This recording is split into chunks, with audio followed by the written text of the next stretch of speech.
안녕하세요. 저는 작년 초 파혼 후 싱글의 삶을 살고 있는 34살 여성입니다.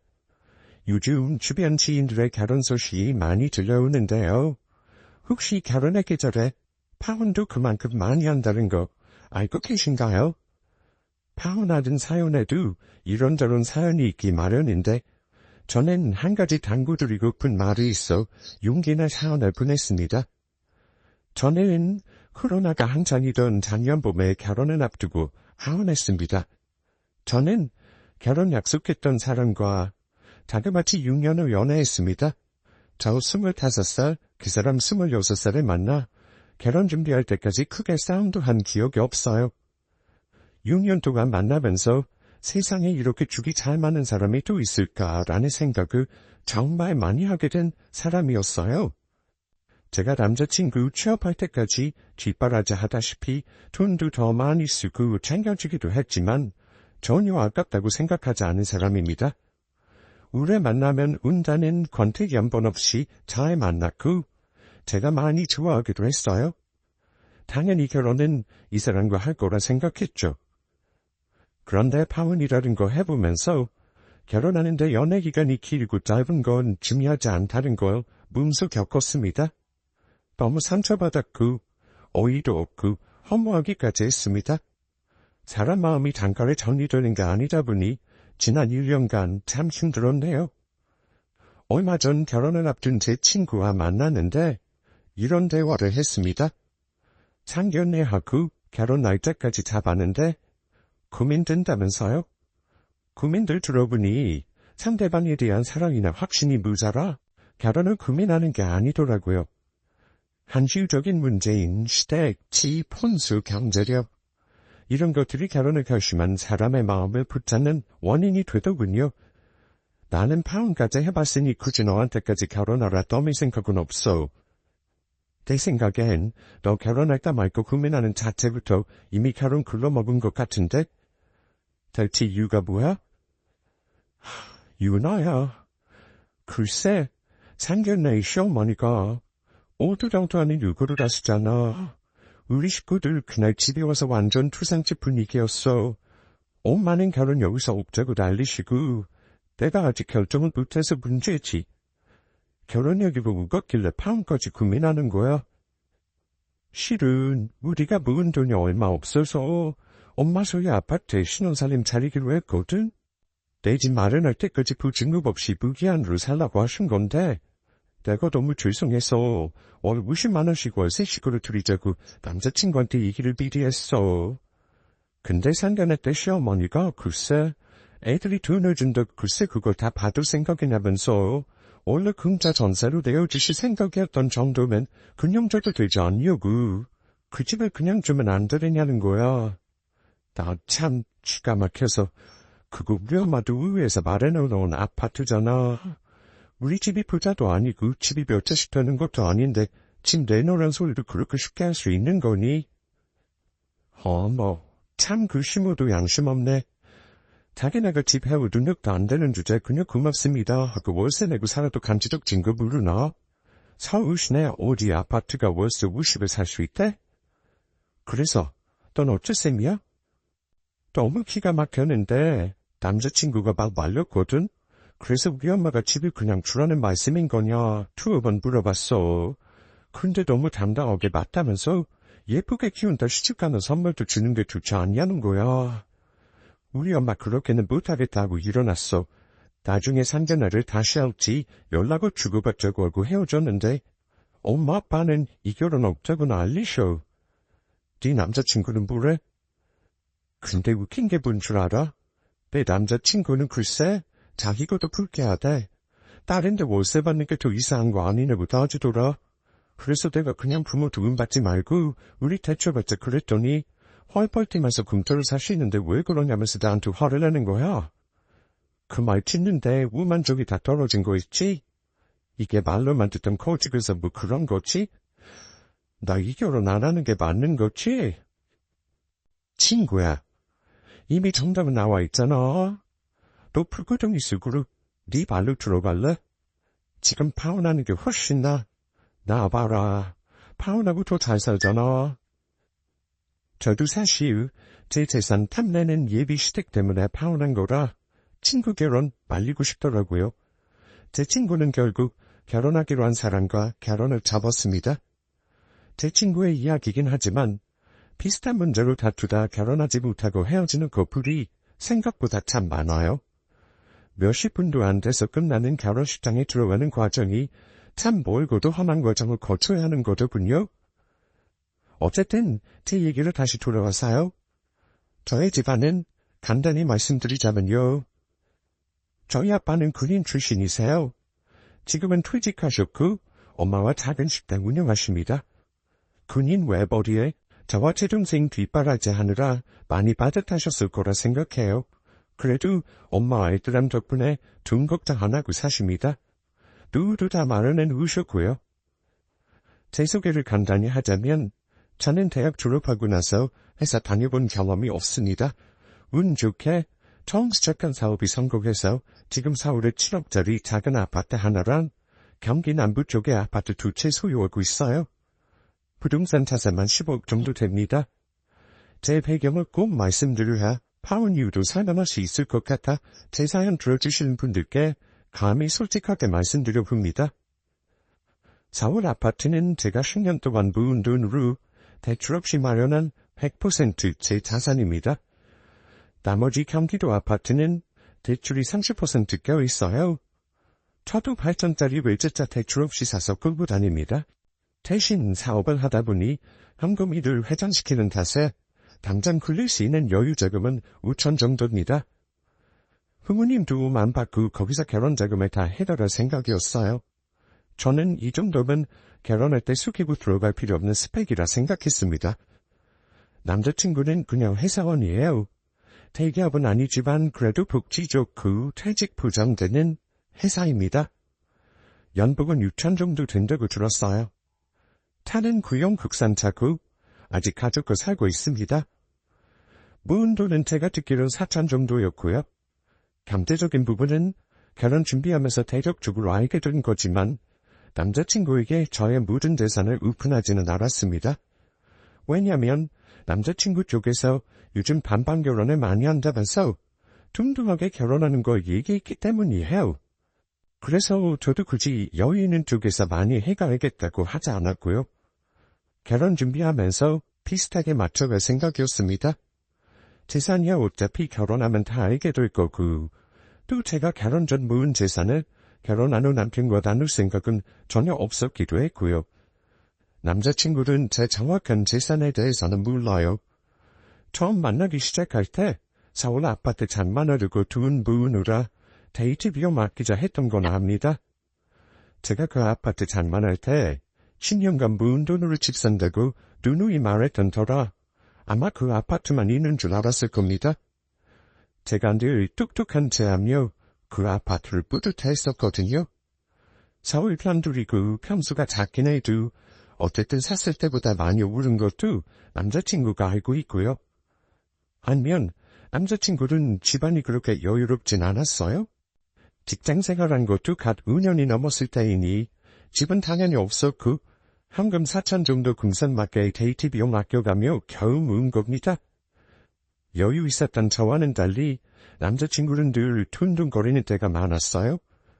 그러다가 알게 된 게 남자친구가 부모님 대출 갚는 것도 보태고 있고 용돈까지 매월 50만 원씩 보내고 있었던 걸 알게 되었습니다.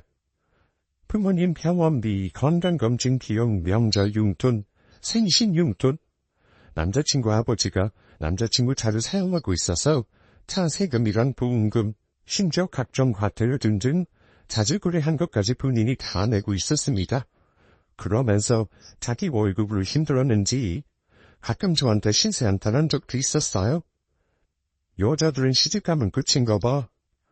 우리 누나들 말이야. 진짜 너무한 거 아니야? 아들만 자식이냐고.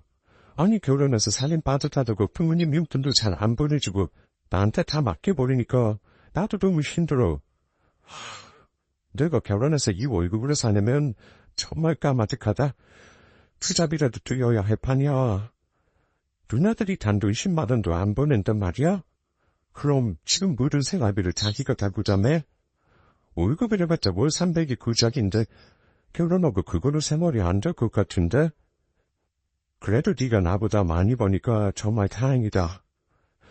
안 그랬으면 우리 결혼할 생각은 못하는 거지 뭐. 서울에도 집도 있잖아. 그거 많이 올랐던데 그거 파면 여유 조금도 버덕 생기겠다. 그렇지. 그 전까지는 아무 생각 없다가 결혼 준비하면서부터는 돈 없다는 뉘앙스의 말을 들으면 마음이 걸리더라고요. 아예 자기 버는 돈은 부모님 생활비를 저당 잡히는 게 당연한 듯 하라는 것 같아 기분이 영 좋지 않았고요. 그런 말 들으니까 예비 시부모가 과연 노후는 준비해 놓았을까 걱정이 되는 거예요. 오빠, 물어볼 게 있는데 기분 나빠하지 말고 대답해줘. 우리 부모님은 노후 준비 완벽하게 되어 있어서 나중에 자식들한테 손일절 안 벌릴 거라 그러셨어. 혹시 자기 부모님은 노후 준비는 잘 되어 있으신 거야? 보험 같은 건 어떻게 들어놓으신 건지 알고 있어? 하고 직설적으로 물어봤습니다. 그랬더니 너야 모르지. 부모님도 우리 내가 알아. 보험은 내가 떼드리고 있어. 실비랑 안 보험은 있지. 이러는 겁니다. 그래서 제가 놀라서 아니 왜 몰라? 부모님 재산이나 빚은 몰라도 대충 분위기 보면 알잖아. 부모님이 노후 대책에 대해서 자식들한테 아예 말을 안 하셨다고? 했더니 갑자기 정색하면서 부모님 노후 준비를 내가 어떻게 알아? 그리고 내가 부모님 돈 많은지 적은지 주머니 사정을 속속들이 안다고 달라지는 게 있어? 너는 왜 그렇게 승을 같은 소리를 하냐? 우리 부모님 노후 준비 안 돼서 너한테 기댈까봐 물어보는 거야? 내가 선물이 아니라 당연히 결혼할 상대방 부모님 노후라던가 생활비라던가 궁금할 수 있는 거 아니야? 결혼하면 내가 같이 부담해야 할 수도 있는 거잖아. 한마디로 지금 상황이면 오빠 앞으로 달릴 식구가 2명이란 얘기고 결혼하면 내가 같이 부양해야 하는 건데 왜 내 질문을 오빠나 부모님 재산이랑 노후에만 초점을 맞춰서 기분 나쁘다고 해? 너희가 물어보는 의도는 그런 게 아니잖아. 저는 솔직히 남자친구의 반응이 이해가 안 되는 겁니다. 아무리 결혼을 둘이서 하는 거라지만 자식한테 나중에 손 벌리지 않을 만큼의 경제력도 중요하다고 생각하거든요. 결혼하기 전에 상대방 부모님 경제력 궁금한 건 당연한 거 아닌가요? 저는 제가 선물 같은 사람이라고 생각하지 않습니다. 그런데 남자친구는 부모 생활관 노후는 어느 정도 자식이 감당해야 하는 의무라고 생각하고 있다는 걸 그때 알았습니다. 그때부터 결혼 준비를 하면서 여러 가지 현실적인 문제들로 다투는 일이 가끔 생기기 시작하더라고요. 그러다가 양가에 인사하고 나서부터는 갈등이 더 깊어졌습니다. 솔직히 객관적인 상황만 두고 보면 제가 더 좋은 조건인 것 확실합니다. 이건 제 사연 듣고 계신 구독자분들도 동의하실 거라 생각해요. 저는 재산도 있고 친정 가족 때문에 골치 아플 거리도 없었으니까요. 그래서 남자친구 집에선 감히 저를 싫어할 거라고 전혀 생각 못했습니다. 그런데 남자친구 집안에 인사하러 갔을 때 알았어요. 그 집에서는 저를 전혀 다른 의미로 부족하게 생각한다는 걸요. 아마 제가 아파트 가지고 있는 거랑 사업을 해서 월 수입이 꽤 된다는 걸 남자친구 부모님은 알고 계셨을 겁니다. 남자친구가 저 인사하러 가기 전에 자라나던 말을 쓸 거라 생각해요. 예비 시부모 처음 만나서 식사하면서 이런저런 얘기를 나누다가 신혼집 문제를 먼저 꺼내신 건 남자친구 어머니였습니다. 이름이 유나라고 했지? 우리 한성이랑 오래 만나고 내가 알고 있어. 사업한다고 들었는데 웬만한 월급쟁이보다 나은가 봐? 서울의 아파트도 미리 장만해놨다고 들었는데 맞니? 그럼 결혼하면 신혼살림은 네 아파트에 차릴 생각이야? 하고 물으시는데 제 생각을 말씀드렸습니다. 사실 그 아파트가 좀 작고 오래돼서 신혼살림을 거기다 넣을 수 없을 것 같았거든요. 신혼인데 그래도 가정 같은 건 좋은 거 장만하고 싶은 게 여자 마음이잖아요. 네, 있긴 한데 좀 작아요. 19평이고 지금은 제가 혼자 사는데도 집이 좀 꽉 차거든요. 그래서 결혼하면 제 아파트는 새 놓으려고요. 저희 친정 부모님 살고 계신 결례 쪽에 평수 높은 신축 아파트에서 살 생각이에요. 하고 대답했습니다.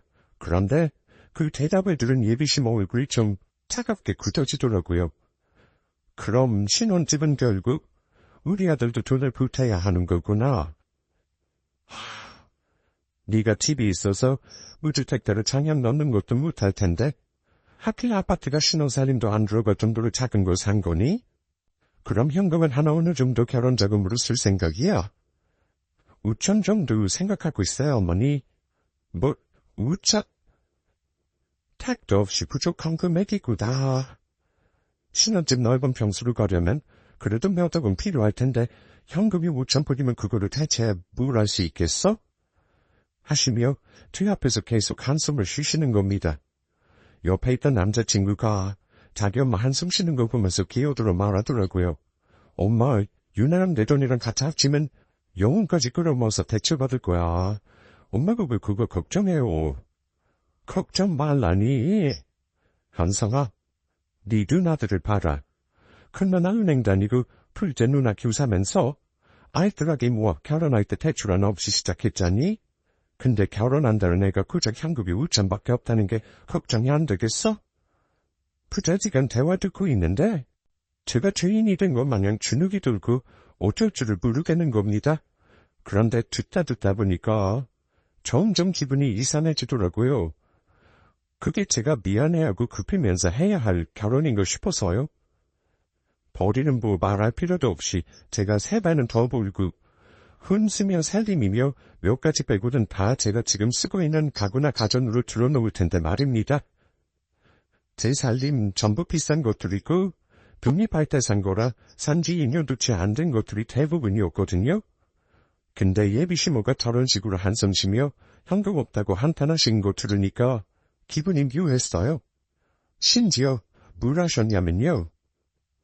차라리 그 집 팔아서 다른 집을 사고 여유자금을 갖고 있지 그러니? 이러시는데 마음이 막히더라고요. 참고로 제 아파트는 팔려면 팔 수 있긴 합니다. 근데 그 당시 팔면 손해였어요. 추위의 역사가 들어선다 했고 대규모로 재건축하는 단지가 있어서 집값이 오르면 올랐지 떨어지진 않을 것 같았거든요. 근데 넌지시 그 집을 팔았으면 하는 기색을 내비치시길래 기분이 좀 그랬습니다. 게다가 제가 타고 온 차를 트집잡기까지 하셨어요. 너는 나이도 어린애가 건반지게 저렴해질 차를 샀어? 그걸로 알뜰하게 결혼자금 쓸 생각을 했어야지.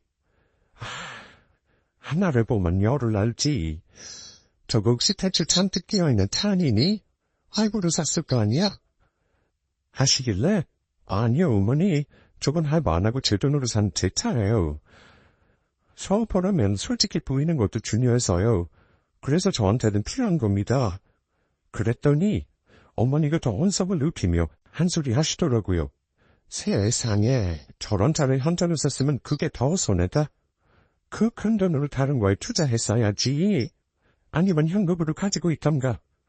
겁 없이 저런 차를 턱턱 사니 참 답답하다. 그러니 결혼자금이 부족한 거 아니냐? 이러시니까 제가 대역죄인이 되는 분위기였습니다. 사실 자기가 결혼할 시기를 딱 예상하고 현금 마련해 놓는 사람이 몇이나 되겠어요?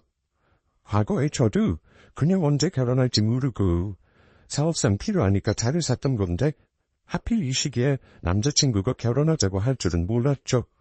그런데 자꾸 제가 결혼자금도 모으지 못한 모자란 며느리인 듯 말씀하시니까 속이 상하기도 하고 많이 혼란스러웠습니다. 그런데 웃긴 건 그렇게 못마땅한 듯 혀를 끌끌 차면서도 자기 아들하고 결혼 안 시키겠다는 말은 안 하고 상대녀와 결혼 날을 어찌 잡을지 물어보시더라고요. 부모님 의견 물어봐서 상견례를 빨리 하는 게 좋겠구나. 너희 사귄 시간만 몇 년이니? 어차피 이제 와서 서로 다른 사람 만나 결혼할 생각도 아니잖아. 네. 저희 부모님 의견 여쭤보고 말씀드릴게요. 그리고 아까 내가 했던 말 한번 생각해보려. 집을 가만히 갖고 있는 게 능사는 아닌 듯 싶다. 너 현금 부족한 거 나는 아무래도 불안하구나. 그놈의 현금은 왜 계속 부족하다고 하시는 건지? 그 뒤로는 무슨 대화를 나눴는지 기억도 잘 안 날 정도였습니다. 집에 와서 엄마가 셔른들이 어떠냐며 물어보시는데 솔직히 대답을 못하겠더라고요. 셔른들 어떤 것 같아? 결혼 준비하려면 상견례 전에 대충 날짜도 잡아놓고 이것저것 할 게 많을 것 같은데 너한테 따로 말씀하신 거 있으면 엄마한테 얘기 좀 해봐. 엄마는 이미 제 남자친구를 사윗감으로 생각하셨기 때문에 되게 시댁에 인사드리고 나서 혼란에 휩싸였다는 걸 모르시는 눈치였습니다. 우리 딸이 뭘 이쁘고 나이 딱 좋고 집까지 있는데 1등 며느리 대접 안 받을 이유가 없지. 저렇게 말씀하시니까 결혼 안 하겠다는 말이 물구멍이 걸려 나오지가 않았어요. 엄마. 상견례 날짜 먼저 의견 맞춰서 정하자고 하셨어. 다른 건 구체적으로 얘기한 거 없고. 한성 오빠랑 상의할 게 좀 있어서 그거 결론 내면 말씀드릴게요. 친절 엄마에게는 대충 얼버무리고 나서 저는 고민에 빠졌습니다. 연애할 때는 보이지 않았던 예비시댁의 경제력, 준비 안 된 노후, 현금이 없다며 은근 타박하며 왠지 내 집을 탐하는 것 같은 시모의 태도 등등이 머리를 어지럽게 했습니다. 그런데 예비시댁에 다녀오면 그쪽 부모님은 저를 어찌 보셨는지 궁금하잖아요. 사실 시모가 저 현금 많이 없다고 걱정하던 말할 때 이미 눈치는 챘지만 저를 마음에 안 들어 하시는 것 같은 느낌이 들기도 했어요. 그래서 남자친구에게 물어봤습니다. 어머니가 다 어떻다고 하셔? 일찍부터 사업해서 그런가 세련되고 이쁘다고 하죠. 내가 더 눈여겨 있는 여자라고 엄마 앞에서 칭찬 좀 했지. 그래? 근데 내 느낌에는 그날 나를 마뜩잖아 하신 것 같았어. 내가 한참 오빠보다 모자란 것처럼 말씀하시길래 기분이 좀 그렇더라. 아들이는 엄마들이 좀 그렇잖아. 아들이 더 잘났고 아깝고 하신 거지. 너도 시간이 지나면 예뻐하실 거야. 그러니까 너도 예쁨 받을 행동 많이 하고 노력 좀 해봐. 근데 남자친구 입에서 예쁨 받을 행동이라는 말을 들으니까 순간 기분이 안 좋은 겁니다. 제가 굳이 예쁨 받을 행동을 해서 셔른에게 잘 보여야 하는 이유가 뭔지 모르겠더라고요. 아니, 예쁨 받을 짓을 어떻게 해야 하는 건데? 오빠는 우리 부모님한테 예쁨 받기 위해서 노력하는 거 있어? 말해봐. 너도 그것도 잘 테니까. 이런 내가 며느리감으로 마음에 안 드시면 어쩔 수 없는 거지 뭐. 결혼 안 하면 그만인 거 아니야? 뭘 그렇게 예민해. 말이 그렇다는 거지. 보통 며느리가 시모한테 더 잘 보이려고 애쓰는 게 당연한 거 아닌가? 어머니가 더 싫어하는 거 아니니까 너무 그렇게 기분 나빠할 필요 없어. 결혼 전에도 너 데리고 자주 오라고 하셨다니까.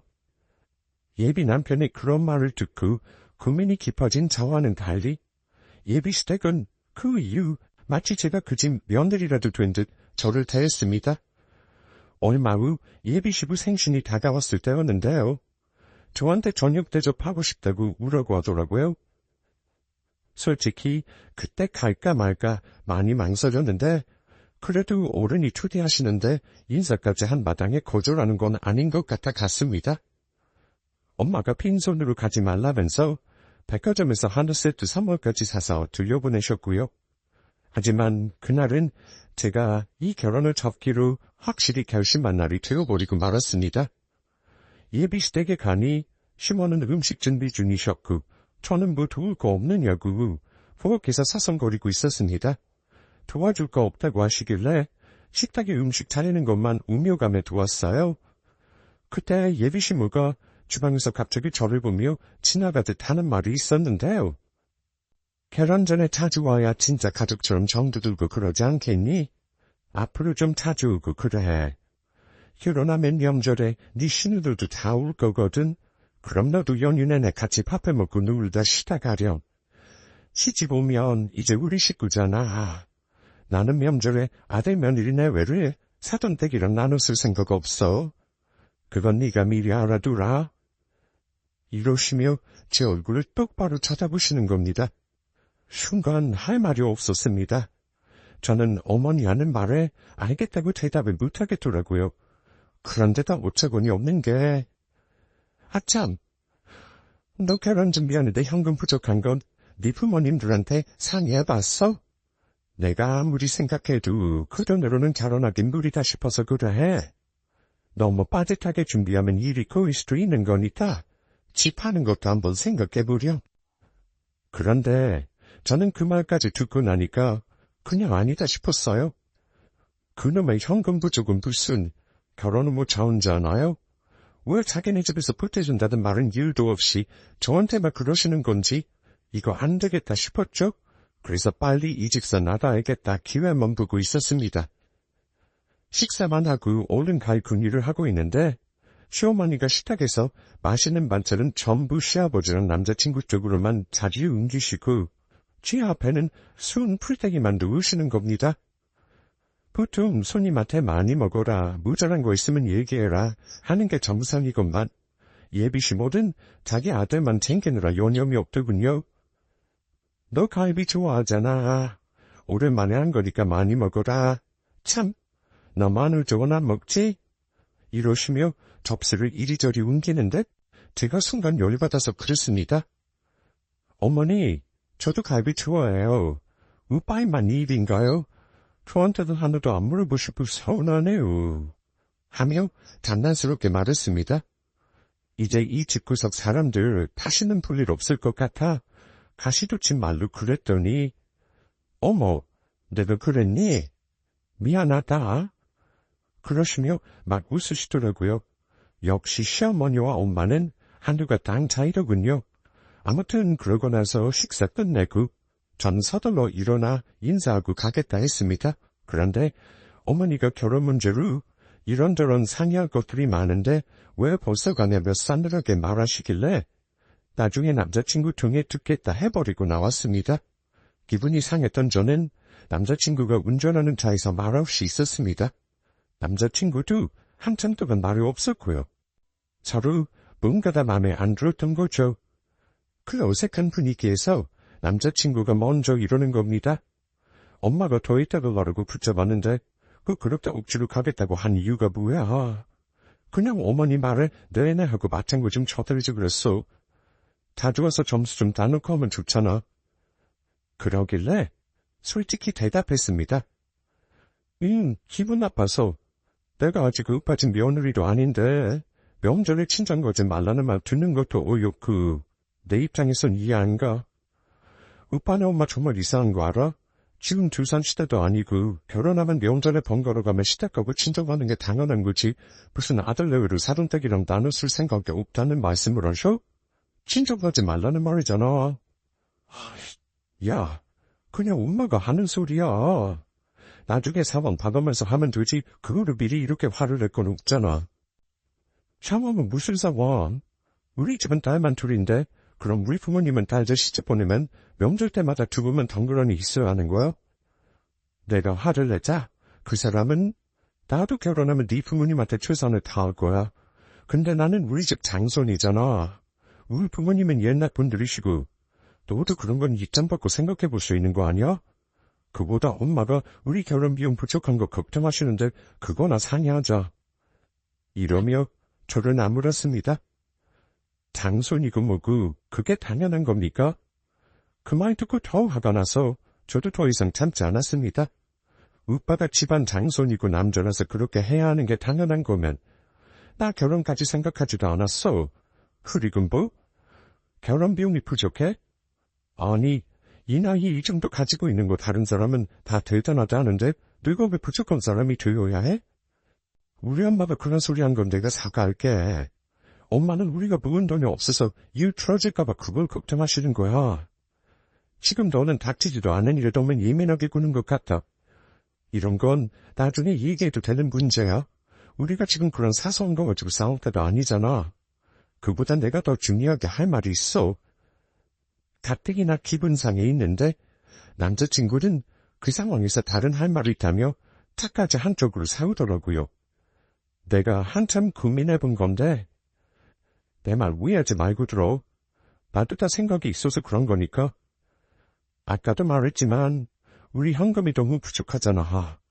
그래서 말인데 또 그 아파트 말이야. 우리 엄마 드리는 게 어떨까?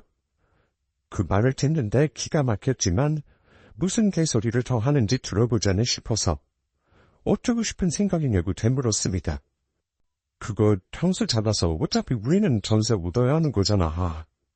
그럴 바엔 우리가 엄마 집으로 들어가고 그 집을 우리 부모님한테 살게 해드리는 건 어떨까 해서 말이야. 엄마는 그 집 팔아서 요일 자금도 가지고 있는 게 어떠냐고 하시는데 지금 파는 건 너무 아깝잖아. 그럼 그냥 받고 살기만 하자는 거야? 그것도 생각해봤는데 그냥 네 집은 우리 엄마한테 등기 이전에 들으면 좋겠어. 지 아파트가 타길래 거랍니까? 왜 남의 재산을 지들이 팔고 말고 상의하며 바꾸네 만회하는지 이해가 안 가더라고요. 오빠 부모님 집 시세 얼만데? 3억짜리 집에 대출도 있다며? 그럼 우리가 그 집 들어가서 빚 갚으면 살라는 거잖아. 그거 대체 무슨 푸드널 심보야? 우리 부모님이 그거 허락하실 것 같아? 난 절대 싫으니까 못 들은 걸 알게. 뭐? 너 이게 앞날을 위한 큰 투자라고 생각하네? 우리 부모님이 뭐 천년만년 사시냐고. 어차피 들어가시면 다시 우리 거 되는 거잖아. 또 그 아파트 들이면 우리 엄마한테 점수 있다고. 결혼세 관련에 이쁨 받고 사는 거라니까. 그리고 전세 오느라 대출 안 받아도 되잖아. 아파트 들이고 나서 오빠랑 나랑 막말로 이혼하게 되면? 그럼 그 아파트 돌아나 줄 거야? 아니잖아. 말도 안 되는 소리 하지 마. 야, 너 정말 이럴 거야? 나도 너랑 결혼하고 싶어서 이런 말 하는 거야. 솔직히 우리 엄마도 등치 크고 키 세 보이다고 별로 마음에 안 들어셔. 너랑 결혼하는 거 말리셨다니까? 근데 생각도 안 해보고 바로 거절이냐? 생각도 안 해볼 거면 나도 더 이상 할 말 없어. 그냥 때려치우자. 그 사람 입에서 먼저 결혼 때려치자는 말이 나오길래 저도 바로 말해줬습니다. 때려치자는 거지? 내가 바라던 바야. 우리 그냥 파혼하자. 뭐 7억짜리 내 집을 오빠 엄마한테 주자고? 내가 부족한 게 현금이면 오빠는 재산 자체가 턱없이 부족해.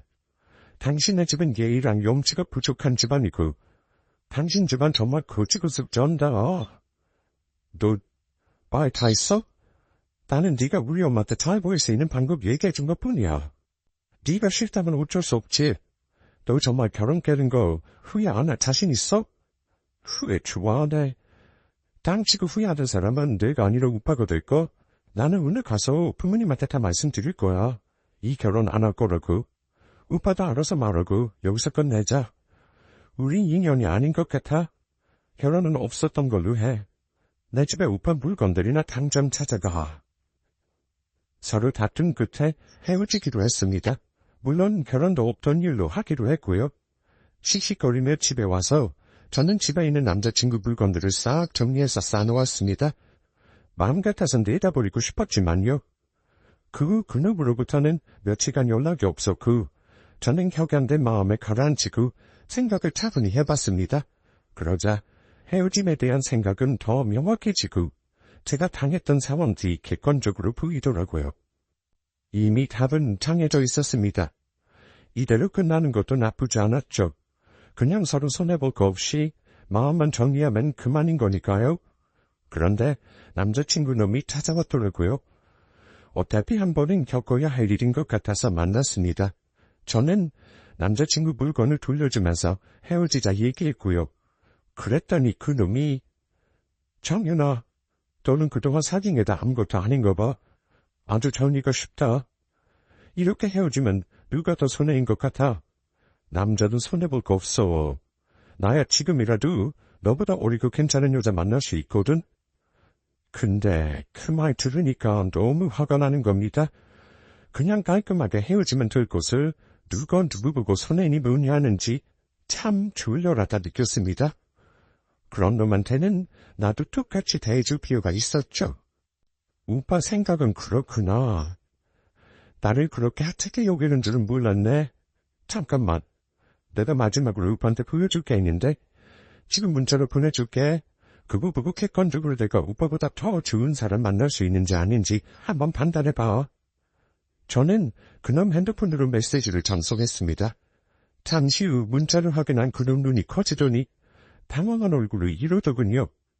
김균아, 너 이거 뭐야? 이거 계약서잖아. 이거 다 네 이름으로 되어 있는 거라고? 너 그 아파트만 갖고 있는 거 아니었어? 제가 그 사람에게 보낸 건 개인정보를 가리고 찍은 제 소유 아파트 매매 계약서였습니다. 그놈이 알고 있는 서울 아파트 외에 경기 남부에 가지고 있는 아파트 2채, 그리고 그 사람에게 말하지 않았던 정기 예탁금으로 묶어놓은 제 현금자산 1억도 인증해줬습니다. 파혼하고 후회할 사람이 누구인지 잘 생각해봐. 나겠어? 우빠겠어? 우빠는 내 아파트가 그렇게 탐났어? 그쪽 어머니 주자고 하면 내가 허락할 거라고 생각한 자체가 코미디다 정말. 나중에 우빠 혹시 결혼할 여자 생기면 절대 그러지 마라. 아무리 오래 사귀었다지만 내 재산은 우빠 거가 아니잖아. 무슨 권리를 두라 말아 해? 야, 너야말로 그동안 나 속인 거네. 이렇게 돈 많으면서 없는 척하고 너야말로 나한테 그 우련사를 사기친 거 아니야? 내가 돈 없다 금산 뜰 때 너 속으로 겁나 비웃었겠다. 너는 나를 처음부터 안 믿었던 거네. 그러니까 네 재산 투명하게 오픈도 안 하고 나한테 거짓말한 거잖아. 난 거짓말한 적 없어. 그냥 말을 안 했을 뿐이야. 그 아파트는 내가 오빠랑 사귈 때 산 거니까 오빠도 알았던 거고. 그러는 오빠는 나한테 재산이며 가지고 있는 빚이며 다 솔직하게 말한 거 있어? 결혼할 때 둘서야 말한 거잖아. 빚 있는 거, 말 안 한 거 사기친 거 아니냐? 개고픈 물며 저보고 사기쳤다는 그 사람 얼굴 보니까 그나마 남아있던 좀도 뚝 떨어졌습니다. 침이고 뭐고 다 불태워버릴 것을 그저 저런 걸 보겠다고 저 인간 침을 뭐하러 구이구이 싸뒀던 걸까요? 저도 참 미련했죠. 저랑 파혼하지 않았다면 그게 다 자기 거가 될 거라 생각해서 그런 걸까요? 그 사람은 기울길이 나이트였습니다. 어쨌든 파혼 먼저 저거 한 건 오빠야. 오늘 와서 나한테 한 말 잘 생각해봐. 오빠 자존심 되게 센 사람이잖아. 이제 와서 내 재산 보고 잘못했다 용서해달라고 이딴 말할 사람 아니라고 생각해? 오빠 엄마한테 떡하니 집안 지줄 그런 여자 어딘가 있겠지? 어리고 착하기 따자네 찾으려면 힘들긴 하겠다. 어디 한번 잘 찾아봐. 오고 가는 말이 점점 과격해지다. 안 되겠다 싶어 부모님께 연락해 와달라 부탁했습니다.